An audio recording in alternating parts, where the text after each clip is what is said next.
یہ صحابہ کرام رضی اللہ عنہم اجمعین کا جذبہ اطاعت تھا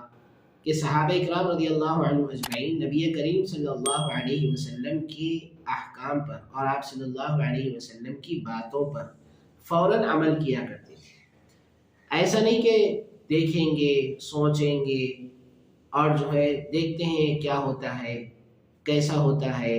اس کے لیے کچھ راستہ نکالیں گے، اس طرح کی باتیں صحابہ کے پاس نہیں تھی۔ نبی کریم صلی اللہ علیہ وسلم کا حکم آ گیا اور صحابہ فوراً اس کے اوپر عمل کرتے تھے، اب چاہے اس میں ان کا کتنا بھی نقصان کیوں نہ ہو جائے۔ ان کے نقصان، وہ اپنے نقصان کی پرواہ نہیں کرتے تھے، ان کو بس یہ تھا کہ نبی کریم صلی اللہ علیہ وسلم کا حکم ہے تو اس کے اوپر عمل کرنا ہے۔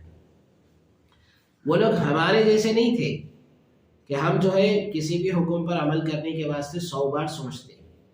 پہلے تو 100 بار سوچتے، پھر اس کے اندر کچھ نہ کچھ راستہ نکالنے کی کوشش کرتے، ایسا ایسا ایسا ایسا ایسا ایسا، اس طرح ہم راستے نکالنے کی کوشش کرتے۔ صحابہ کے پاس ایسا نہیں تھا، جو حکم آیا، جیسا حکم آیا فوراً عمل کرتے تھے، تو انہوں نے نکال کے پھینک دیا۔ صرف یہی روایت میں نہیں ہے، بلکہ دوسری ایک اور روایت ہے جس کو امام نسائی رحمۃ اللہ علیہ نے ہی ذکر کیا ہے کہ آپ صلی اللہ علیہ وسلم نے سونے کی انگوٹھی پہنی تو صحابہ کرام نے بھی سونے کی انگوٹھی پہنی۔ اس کے بعد جب آپ صلی اللہ علیہ وسلم نے سونے کی انگوٹھی نکال دی، یعنی پہلے جو ہے چونکہ جیسے میں نے بتایا کہ ابتدائی اسلام کے اندر سونا مردوں کے لیے حلال تھا، تو آپ صلی اللہ علیہ وسلم نے بھی پہنا سونا، تو آپ کا دیکھ کر صحابہ کرام نے بھی سونے کی انگوٹھی پہنی۔ لیکن پھر اللہ کی طرف سے حکم آ گیا کہ مردوں کے لیے سونا حلال نہیں ہے بلکہ حرام ہے، تو پھر آپ صلی اللہ علیہ وسلم نے سونے کی انگوٹھی نکال کے پھینک دی۔ تو جیسے ہی آپ نے نکال کے پھینکی، تمام صحابہ کرام جتنے بھی تھے، تمام صحابہ کرام نے سونے کی انگوٹھی نکال کے پھینک دی۔ ایسا نہیں کہ کسی کے دل میں خیال آیا کہ نہیں بھائی یہ سونے کی انگوٹھی ہے، میں نکال کے نہیں پھینکوں گا، میں اس کو نکال کے اپنی بیوی کو دے دوں گا، اس لیے کہ بیوی کے لیے تو سونا پہننا جائز ہے تو میں اپنی بیوی کو دے دوں گا،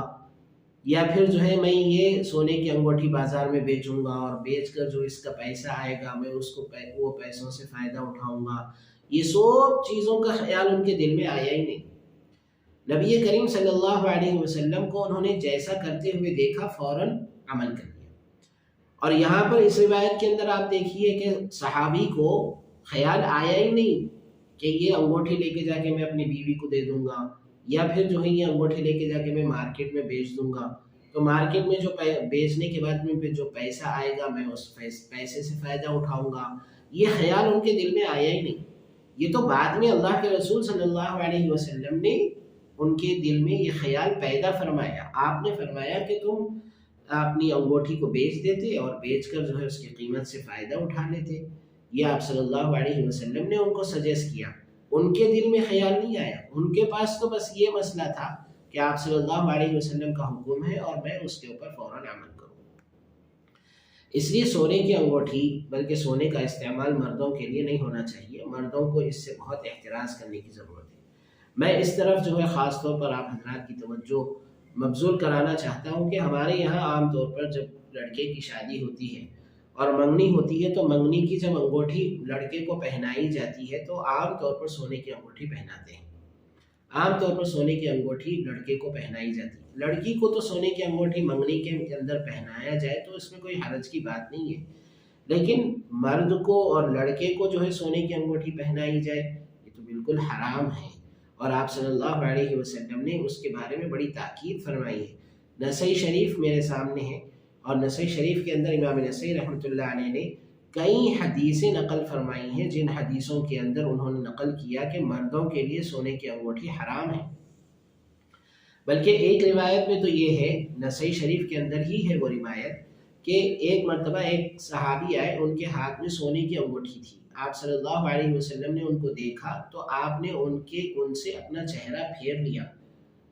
روایت میں الفاظ ہے فَأَعْرَضَ عَنْهُ النَّبِيُّ صلی اللہ علیہ وسلم، نبی کریم صلی اللہ علیہ وسلم نے ان سے اپنے چہرے کو پھیر لیا، مطلب آپ صلی اللہ علیہ وسلم ان کو دیکھنا بھی گوارا نہیں کرتے تھے۔ تو ان صحابی نے فرمایا اللہ کے رسول صلی اللہ علیہ وسلم آپ میری طرف دیکھنا بھی گوارا نہیں کرتے، تو آپ نے فرمایا کہ تمہارے ہاتھ میں آگ کا ڈلہ ہے، تمہارے ہاتھ میں آگ کا ایک شعلہ ہے، تو پھر میں تمہارے طرف کیسے نظر کروں اور تم کو کیسے دیکھوں؟ تو آپ صلی اللہ علیہ وسلم نے ان صحابی کو دیکھنا بھی گوارا نہیں کیا۔ اس لیے ہم اس بات کی طرف توجہ کریں کہ مردوں کے لیے منگنی ہو رہی ہے تو لڑکوں کو جو ہے سونے کی انگوٹھی پہنانے کی کیا ضرورت ہے؟ ان کو سونے کی انگوٹھی نہ پہنائے، چاندی کی انگوٹھی پہنائی جائے، اس سے احتراز کرنا چاہیے۔ ہاں، مردوں کو جو ہے آپ صلی اللہ علیہ وسلم نے دو